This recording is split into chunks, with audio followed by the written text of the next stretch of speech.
Hi అండి, అందరికీ నమస్కారం.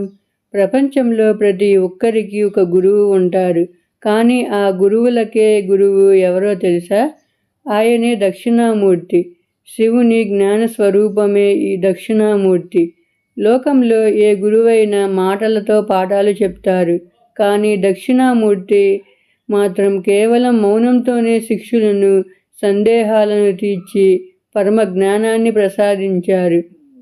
ఆయన కుడి చేతిలో చిన్ముద్ర ఉంటుంది.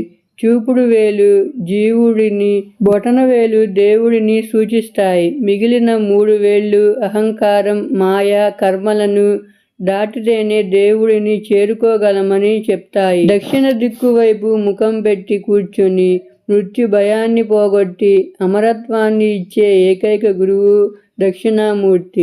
బుద్ధి వికాసం, చదువు, మానసిక ప్రశాంతత కోసం ఈరోజే దక్షిణామూర్తిని స్మరించుకోండి. ఓం నమః ప్రణవార్థాయ దక్షిణామూర్తయే నమః. ఈ వీడియో మీకు నచ్చినట్లయితే వీడియోకి ఒక లైక్ చేసి ఛానల్ని సబ్స్క్రైబ్ చేసుకోండి ఫ్రెండ్స్. Okay, bye.